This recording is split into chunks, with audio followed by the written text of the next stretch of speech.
right, good morning. How are we today? Are we good? Are you feeling better, Hackett? It's all over, buddy. What's next? Everything else. Oh, okay. Yeah, so it's not over. I got to see your dad. Got to talk to him. 5 minutes. No, we talked for a little bit. He came. Yeah. Nice man. Very nice man. Okay. I'm going to ask you to do something today. I want you to get your phones out and turn them off. Turn off your phones. Don't worry about childcare. They don't need you. They're fine. They can call 911. If we hear an ambulance go off, all you mothers can run to the children. Yeah. Trust me, they'll find you if they need you. I guarantee. Everybody got their phones off? Did everybody turn their phones off? So, little experiment. When you turned your cell phones off, did you look at the notifications and check your notifications before you turned them off? Yes or no? 2 minutes ago? Okay, yeah, so you checked your notifications before class start. I got to get in and get a check. Okay. Anybody else? Anybody check notifications? Got to check it one more time? So they did an experiment like this with different age groups and such, and they asked them to turn their cell phones off. And what happened was, before they turned the cell phones off, what do? Got to check notifications. Got to make sure everything we're good. Okay, now that I know I'm good, I'm going to turn it off. And it was interesting that every single age group did it. We think that, usually it's the younger generation's problem. It's actually not a younger generation problem anymore. It's every single generation. Why do you think we need to check our notifications as much as we do? Why do you think we need to check our notifications? See if life is progressing. We need to see if life is progressing, and we don't want it to progress without us. Yeah, I like that. What? Fear of missing out. Thank you. Like, I think there's literally been research. It's the same reason that slot machines are so addictive. Sometimes it's there, sometimes it's not. And every time that you get, like you win in the slot machine, you get a dopamine rush. Mhm. Every time you get a notification, it's the same thing. Maybe not as intense, but it's the same thing. Yeah, actually, you're 100% correct. There's another study that's going out there. People that are looking at notifications, such as like you post something on Facebook and you want to know how many people liked it, how many people commented. You guys do that? You check who commented, how many. If you got high ratings, it make you feel good, right? Man, 132 people looked at my post. Makes it feel. So what they found was they did this study on that, and you were releasing dopamine the entire time. Every single time you had a like, every time somebody looked at this, there was a dopamine drop. And dopamine that's the chemical in your mind that makes you feel good. Makes you feel good. And you're looking for that next dopamine, okay? You also have a what if factor. What do you mean? Well, first thing that popped into my head is we have family joining us for worship later this morning. I'm like, well, if you get home, you hit the address. Good. But lot of what ifs. That's my first thought. Yeah. Really good. Really good. Really good. Cell phones bad or good? You tell me. Both? Who said both? Why do you say both? I agree, 100%. I live 5 hours away from my parents, and I can call anytime I want. Yeah, I'm even further, right? And I get to call my brothers in California, or I get to talk to I talk to my dad 2 to 3 times a week now. I do that too with my son. I'm like, hey, he's like, hey, Dad, how are you? I'm like, I'm not here to see you. Turn the camera around. Show me the kid, right? Yeah, these devices are fantastic, right? Or if he needs to fix his hot water or heater, he calls me and we FaceTime and we work on it. And so, yeah, so we gave you these devices that really are really helpful. But can there be a negative side? Give me one of those negative sides. They're addictive. They're addictive? Why are they addictive? Well, I mean, like, scientifically, or? Everything. Either one, wherever you want to go, it's you. Okay, so, like you said, the dopamine hit or whatever, like checking Facebook all the time. Sure. Can distract you from, like, doing actual things that are important, like taking care of your children, doing your dishes, etc. But also, like, it can be, like pornography is a big deal. Like, a lot of people really struggle with that. Yes. And, like, you hold the world in your fingertips. Like, you can get anywhere and see anything you want to see. And that's terrifying, especially because like I have little children that like pick up my phone and I'm like. They chew your phone? Oh, yeah. Who cares? Okay, It's just yeah. It's a very expensive paperweight. Ve- Because like everyone that needs me is like under my feet all the time. Yeah, I hear you. Even your husband sometimes, right? It's like, just move, right? Yeah. So like, it's terrifying to me to like have that just in my home because Yeah. it's the lurking danger. Yes, it is. It is. So what I want you to do today, and what we're going to talk about is a habit, and what we're going to be looking at is the habit of resistance. Usually it's a habit that we try to do something. Today what we're going to look at is a habit of resistance, because we're going to talk about a habit, and in the common rule, and this is where I'm coming out of today. I know there's another book that he uses for communal, for family, but I'm really coming out of this right now. But he talks about coming home and putting your cell phone up for 1 hour. And I'm thinking probably could be more, but all he asks for is 1 hour that we put our cell phones up. Has this happened to you? This has happened to my wife and I. And she would be talking to me, and we got to the point, and she had this whole long, drawn-out thing, and then she goes, "So, John, what do you think?" And I was like, "Huh? Anybody happen to you?" Don't look at him like that. It's not. We haven't had lunch yet. She looked at you hard, D. John. Who did? What? I haven't. That happens all the time, right? And Sally's not. When Sally has to have my attention, the TV cannot be on. I cannot be on my cell phone. I cannot be. She will stand or turn off the TV, stand in front, and she goes, "Here." And I'm like, "There." And then she goes, and then she starts talking to me if it's really important, because we become so distracted. Now, what's worse, that I'm not talking to or listening to my wife, the love of my life, or that it happens all of the time? Which one is worse, right? Define important. Whatever comes from her lips are important to me. You know, though, I don't, Uh-oh. distractions have always been there. I mean, you know, you could be distracted by anything, you know, if Sally wanted to talk to you and you were reading the newspaper back then those existed. We still you know, get it. I mean, Yeah. she could say whatever she wanted to you, but if you were reading that newspaper, it would, you know, you could be invested in that and not paying a bit of attention. I think it is, there's all kinds of things that distract us. Yeah. It's important to be in the moment. Sorry. No, what were you saying? Why do you think they used to print them twice a day? They used to print the newspapers twice a day. Right. Yeah. Get a morning and an afternoon edition. But the more important thing you've got to realize is these personal communication devices and access to all this information rewires your brain and it destroys your long-term memory. When I was a kid, I had 15 phone numbers memorized. I knew my best friend's phone number, I knew my grandparents' phone number, I knew my uncle's phone numbers, and I could just pick up the number. I bet you nobody in this room has 15 phone numbers memorized. I don't know my daughter's. She punched in her phone number and so she get the points what we were getting. And I'm like, "Is that your phone number?" She's like, "Yes, Dad." I'm like, "I don't know. You're under Jolie Page," right? But yeah, it has changed, right? I want to talk to you guys about this. Did I spell it right? Presence. I want to talk about presence. We can't be two places at once, and we do this all of the time, right? We try to have our presence in so... Yeah, I think I spelled it right. We try to be in so many different places at once, and that's the problem. Because I'm going to give you an example of what I'm talking about. This is before cell phones. I didn't even have a cell phone at this time. When I was in the school of preaching, we went to school from Tuesday to Friday, 8 o'clock in the morning, and we finished about 4 to 4:30 in the afternoon. It was all day. I mean, all day. You just sat in your one chair. The professors came up and they talked to us. We had 2 rooms because there was first year and second year students. And I realized I used to come home and say, "Hey," I said hi to everybody. I had a little girl at that time.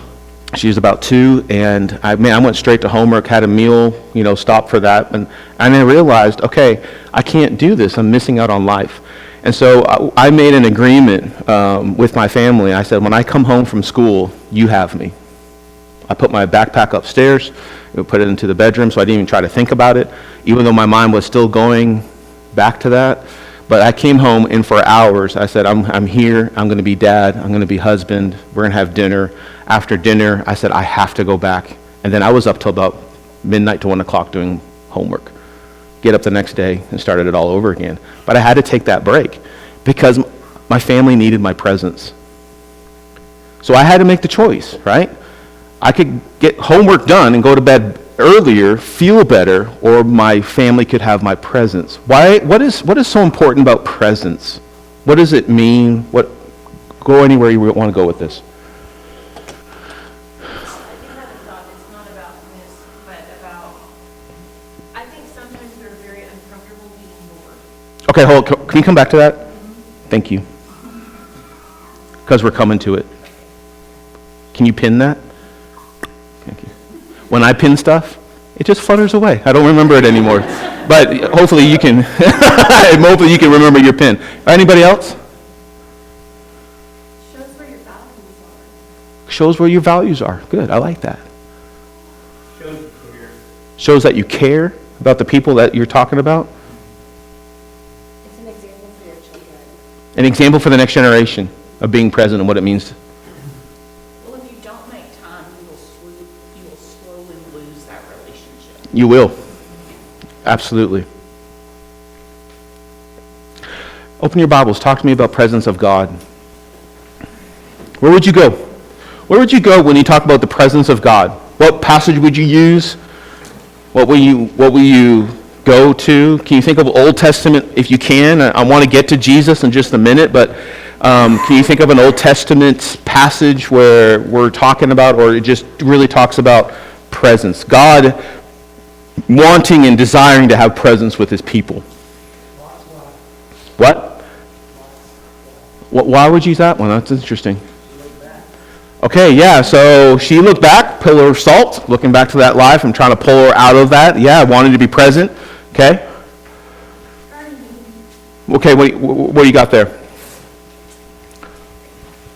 direct communication. He gives them the oil, he gives them an answer, they take them out, and he's with them.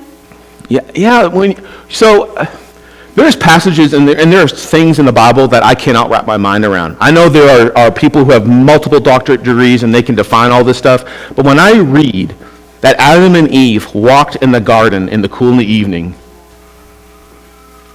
can you even fathom that? Like, I know we can understand the words and we go, oh yeah, they get to walk with God.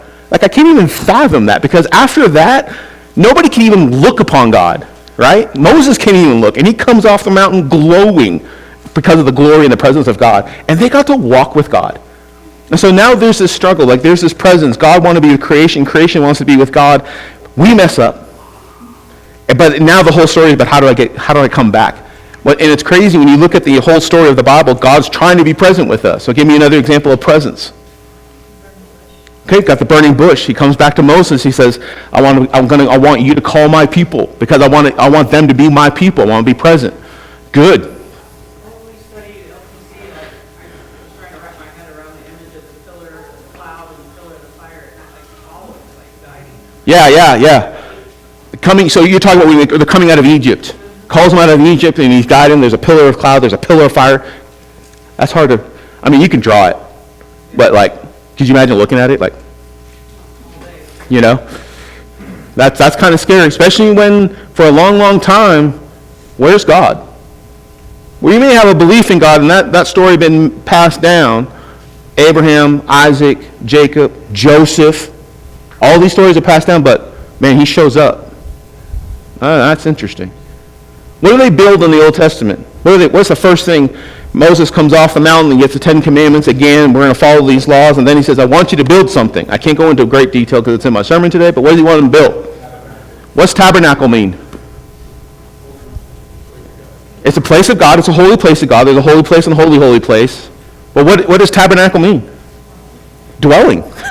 God wants to dwell with his people. In the camp, when they set up, because they built it out of, remember what they built the tabernacle out of? What was it? Material, right? Why? Why did they build it out of material? So it could be moved. So when they set up camp, where was the tabernacle compared to the 12 tribes of Israel? Straight in the middle. He said, you're going to set up camp, and I'm going to tell you where you set up a camp around the tabernacle. God was the center of everything, and it was called, you're exactly right, dwelling. So that then, you go later on, Solomon's going to build the temple, and he's going to dwell in Zion, Jerusalem, on the mountain, okay? It's a great sermon. It's coming. I just don't know how to preach it yet. When you're talking about presence, Yeah. I thought about Psalm 23. Ooh. He says, he makes me lie down, he leads me, he guides me. You prepare a table, you anoint my head with oil, and all of these things are, you're so close that you can touch. Yeah. God touches, like literally touches you to do all those things. Yes. He has to be present. Love it. Love it. What is Jesus named? I need to keep going. I got a lot of material that I need to cover. What's Jesus' name? He comes unto the New Testament. They said, you're going to call him what? What is one of the names? Emmanuel means God with us. Wow, good job. Yeah, God with us. Just stop for a second. God comes in the flesh and lives and dwells among us, talks to us, teaches us, dies for us. We kind of sit here and go, yeah, we know the story. We're about to take communion. I get it. But just take a step back and understand how much God wants to be present with us. So when you look at presence and you look how much God wants to have presence with us, this needs to wake us up and say, hey, I need to probably create a habit of presence in my life.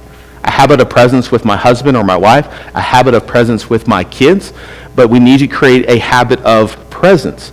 Because we cannot split ourselves between two different places. I want to read something. I'm going to quote from this book. When we try to be present everywhere, we end up being present nowhere. When we try to free ourselves from the limitation of our presence, we always become enslaved to absence. But when we embrace our reality of being able to be present only in one place, we find deep joy of being present someplace. What do you think? What's he saying in your own words, and what do you think? That reminds me of the thing I read several years ago. It said the company in 10 years is not going to remember all the extra overtime and all the time that you put in past your 40 hours, but your family will. Ooh, that's good. That's good. I'll steal that one day. Ooh. Anybody else? You can't do it all, so you need to learn to prioritize. Okay, you can't do it all, so you need to learn how to prioritize. Good. But why is there joy in being present? There's a piece when you're not constantly gotta check, trying to be two places at one time. Yeah. When you commit to being in one, there's a release. Yeah, so there's a release of saying, okay, I'm here. I'm here. Witnessed this one time. I'm at someone's home, good friends of mine. They have a little one. He's on his phone, and the kid's going, at the feet of dad. What's the kid trying to do? What's our battle cry? That's their battle cry. Thunder! Yeah. What's the kid trying to do? Dad's attention. I need your attention. Here. Here. What's crazy is I watched the rest of the evening. When he wasn't on the phone, he never made that sound. When he was on the phone, it went, because he knew the only way I can pull you off that device and to look at me is to make this sound. And it's so annoying to you, you will look at me. So our children understand the power of presence, and I just want your attention. I just want you. Here's the crazy thing. I've been reading all these studies, and the studies say that when we have our phones off, what do you think happens in our minds? I'm talking generally in the general public when they've done this. What do you think people feel? What do you think the emotions, or what do you think happen in their minds, and what's going through with their minds? When they become anxious? What was that? I'm sorry? Anxiety? I would think relief. So it's actually not. It's crazy. We're going to come back to that in a second. I really, you need a pen with her. Just put it out there. I'm coming back to it. When we go to Phoenix in the summer, is that Get them back for the whole week, and the kids always say at the end of the week, that was one of the best things, Yes, because they don't have to worry about that. we actually did the same thing at Quartz Mountain. First day you walk in. Guess who got mad? Mama. How am I going to get a hold of my baby? They ain't dead. And if they do, we'll call you. Right? And the kids have the same attitude at the end. I had one kid say, you can keep it. This has been better without it. You can keep it. And I literally gave it to the parents. He goes, he doesn't want this. And the parents go, what? He doesn't want it? No. He doesn't even need it. Spend some time with your kid. I didn't say that, but the thoughts came, right? And all those kids wanted was just that time of presence. There's the power of this, right? So you actually have anxiety. They go into depression. They go through this period of loneliness because they think they need to be present everywhere. I need to know what's going on. And so you have this moment. So, oh, I just did it. Good job, John. I'm actually doing really well with my notes today. I want to go on to how, what can you do when you turn your phone off? What can you do to show the power of presence with your family? You might be husband and wife only. You might have kids. There's a lot of different diversity in here. You might be retired. Well, what is the power of presence when you turn that phone off? If we actually say, okay, you know what? I'm going to come home. Devices are up. Distractions are off. I'm living with humans. Okay, tell me some things, practical things that you guys can do. You know, I think the accomplish more. I'm going to go. Can I get you second? Go. You accomplish more. What do you mean? You're not distracted by every notification that comes across. Okay. Things like that. So if you've got things to do, it's easier to do those things without the phone in the way. Absolutely. Sometimes those things to do are just doing things. Yeah. Play a game. Play cards. Lance. I think you can't substitute one screen for the other. Turn off your TV too. Yeah, 100%. I agree. I mean, like, don't substitute one distraction for the other. If the point of turning off your phone is to be present with your people, like, be present with your people. Like, be in the same room. Yeah, I agree. 100%. We went over to Lewis's house for dinner one night, and we were playing games. And the kids played with us, and we played a game. And I don't know which one it was, but one of them tried to take my socks off to tickle my feet. And I was like, they don't know, but I don't have dirty feet, but, you know, by the end of the day, you know what I'm saying? Like, and they're like, what are they doing? I'm like, do you want to know? Or, like, is bath time coming? What's going on here? But you know what? I thought about it. I thought about this when I was thinking about this presence. Wouldn't have made those connections, wouldn't have had that kind of fun if we weren't present. We could easily watch a movie and watch Blue Clues or something, right? Or we can go out and do stuff like that. But my favorite times since I've been here are sitting around tables and playing games. You don't know this, but Sean Poulin, extremely competitive.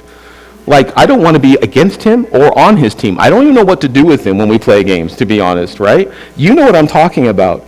It's vicious. I was on his team and I felt very bad, very bad. But it's that presence. You're going to have to find out what are your kids like, and you really do find out what your kids like, and you spend time. You find things out with your wife, and you spend time, and that's really important because we stop dating over time, and it's so important and what we need to do. I'm going to go back to what you guys were saying now. Turning off our phone and seeking silence. Why are we so afraid of silence? And we are. Can I read something? I'll read something for you. Then I'll come back and you can answer that. I want you to answer. He says this, who are we, really, that no one is looking? To sit peacefully in silence requires knowing your soul, knowing who you really are, and being fundamentally okay and being at peace with that. This is exactly why we avoid it. We don't know who we really are, or if we do, we're terrified of ourselves. Silence confronts us with the fact, so we will do anything to avoid it. Agree? Disagree? What are you thinking? Why? What part are you agreeing with 100%? All of it, or just? Yeah, that we don't want to, because whenever we sit or drive in silence, inevitably that thought that we don't want to deal with, that emotion we don't want to deal with, that issue we don't want to deal with, Mm-hmm. comes right where it should be, at the forefront of the mind. Okay. Do I tell this person that they hurt my feelings, or I didn't like what they said, or I'm sick of that joke? Or, do I go say I'm sorry to the person that I, crack jokes at? So on and so forth. Anything. Okay. Anybody else? So grew up in a household that TV was on all the time. We all had phones and they were going all the time. Mm-hmm. And like there was always noise. There was always something going on in the background so that it was not silent. Okay. And I have abandoned that. I mean, pretty drastically. We do not own a TV. I know. Um, We were at your house too. Yes. I was like, whoa, what are we doing? Are we talking? Okay. we're gonna know each other. Yeah. Yeah. And my kids have a sound machine, but when they get up in the morning, it's off. I cannot stand the rain, and it's gotta go. And so, I mean, our house, aside from little children's feet, is pretty quiet. And it is peaceful, because I have become comfortable with the silence. And you have to get to know I your. have dealt with my thoughts. Yeah, I have okay. dealt with scary things, because I know that if I don't handle them, I'm gonna pass them on to my kids. Right. And they're gonna have to deal with the scary thoughts. Right. So, Okay. It's good. I mean, it's a challenge. It is. Anybody else? I've done a lot of reading on meditation, studying on all of this. Yeah. And the numbers like 98% of people cannot sit alone in silence and think about nothing for more than 10 seconds. 10 seconds? Wow.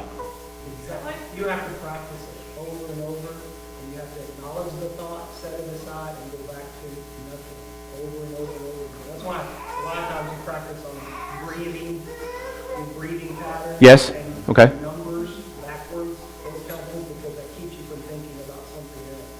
But you have to practice it over and over and over again. Okay. So like, fun fact, our teenage boys right now are doing a screen time challenge, and they are actually seeing the less TV on their phone a week.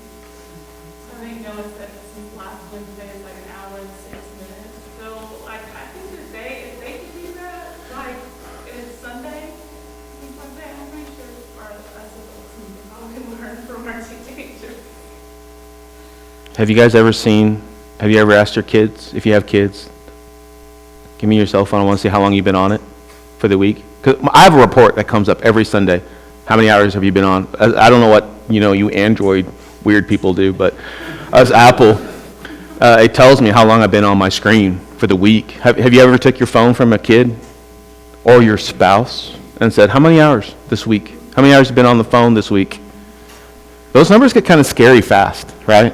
I did it with my daughter once. She goes, but Dad, I listen to music all the time. And I'm like, okay. But it's kind of 10 seconds. I have. I'm at like 7.5. So but no, you're right though. That's why the importance of doing that prayer stuff that we were talking about before, that first one, morning, noon, and night, is that time of trying. You got to figure out how to do this, and you work through it by doing it over and over again. Hopefully it increases, right? But in that time of silence, when you're just asking God, I need you to be present with me, you're going to have to face yourself and come to understand who you are. And some of those acknowledgments are kind of scary too, right? What you're saying earlier, you're right. Like, there's some things that you're not dealing with. It's easier to sweep them under the rug, stay in a hurry formation of my family and my life, and I don't have to worry about that. But in silence, there's at some point you're going to have to go look at that and go, I'm going to have to deal with this. Oh, you can, yep, here you go. Well, a couple thoughts, but silence, in my opinion, is way more comfortable when I'm outside. Okay, Like, I love gardening, I love riding my horse, and I can do that all, and it's quiet. Yeah. A lot of times I don't take my phone, I'm just out there, and sometimes I don't think. And now there's the noises of nature, but God created all that.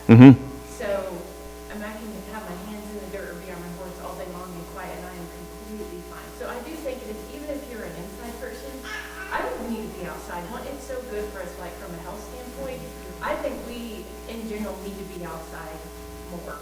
And even the kids, I'm sure everybody can attest to, when it's cold outside, it's like, you guys need to go outside. I don't care how close you are, even if you're 5 minutes, we're gonna get bundled up, and I've recently read, I mean, it's good for us to be uncomfortable sometimes outside, whether it's hot or cold. I know, I'm Canadian, we've been there. And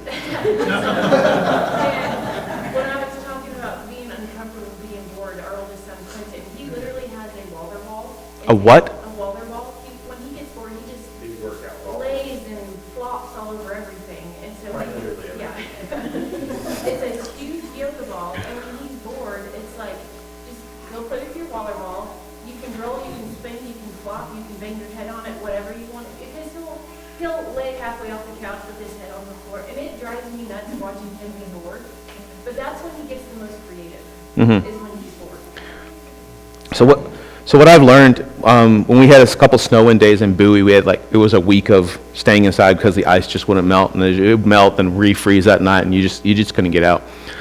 The first day was great, play with the kids, we have activities planned, fantastic day. By the third day, nobody wanted to be with each other. We were like, we are leaving, we're going to drop you off at the school. When it does open, go inside, right? Could be 2 or 3 days, but just stay there.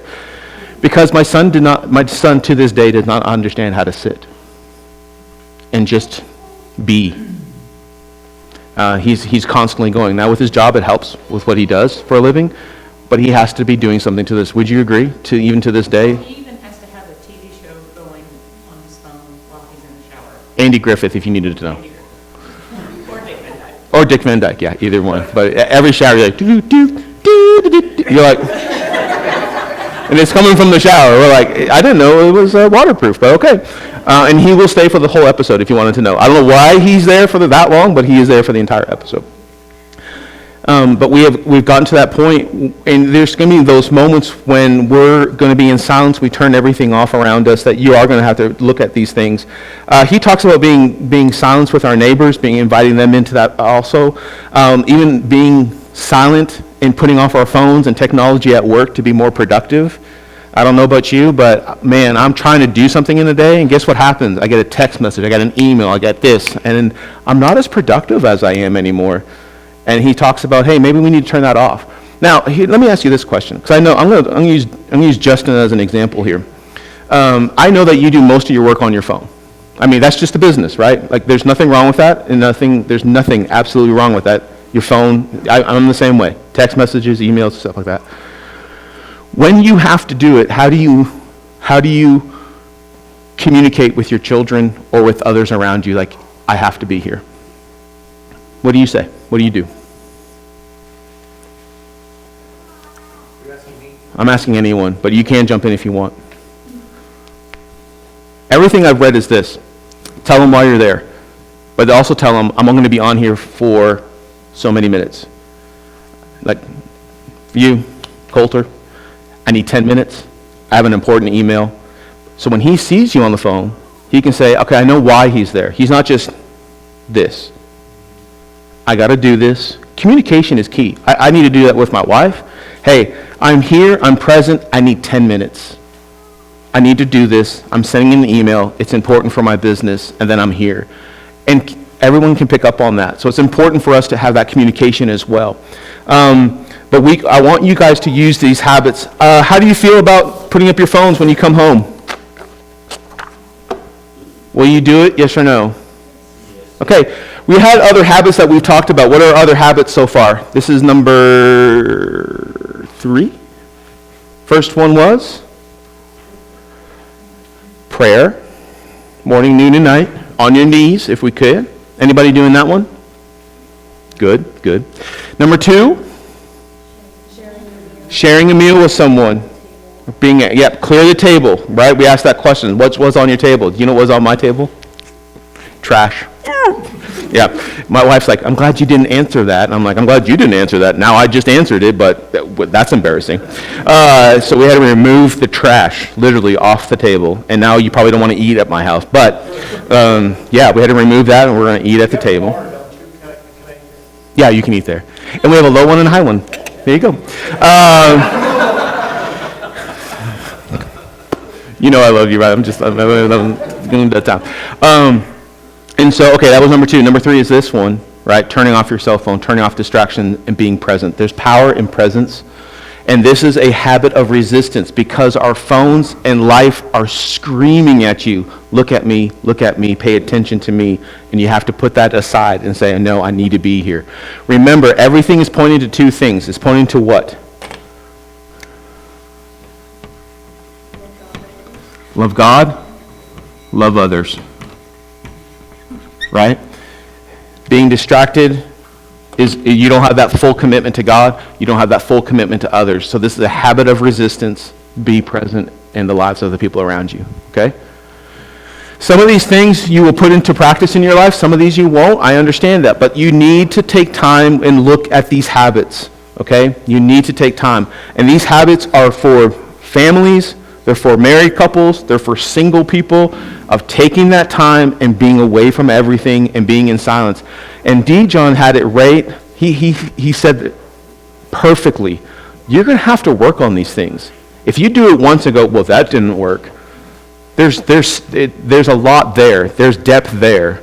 I think you would agree with that. If you can do it, you can find so much more about your relationship with God and with your relationship with yourself. Any questions as we come to an end?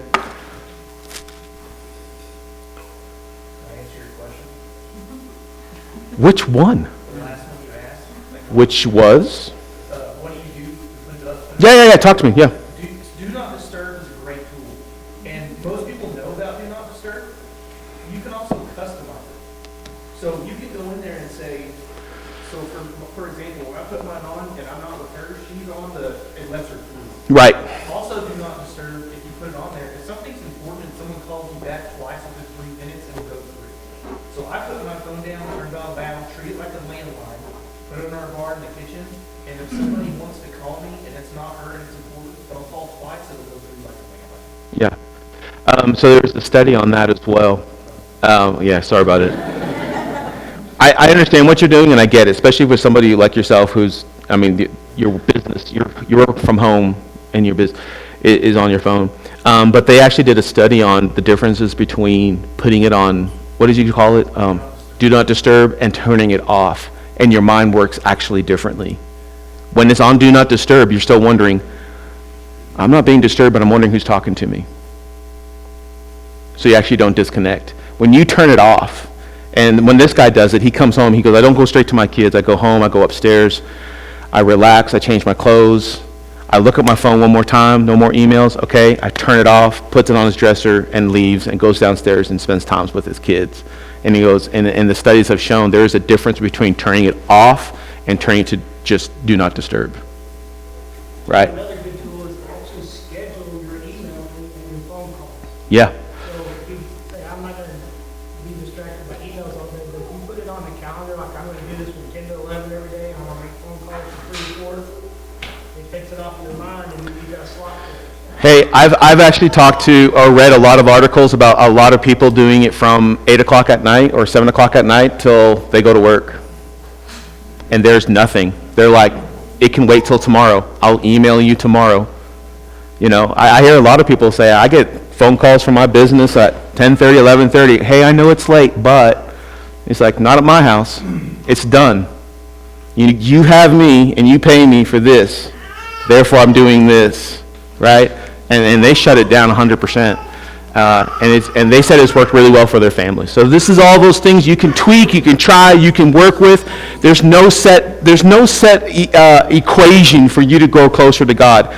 But if you're doing none of these things, do not expect any kind of change, right? If you're just going to continue to do what you've always been doing, but you're wanting this closer relationship with God, you know, you got to change something up. And you're going to have to make yourself uncomfortable. And when you do that, good things happen. Okay? All right, let's go to God in prayer, then we'll be done.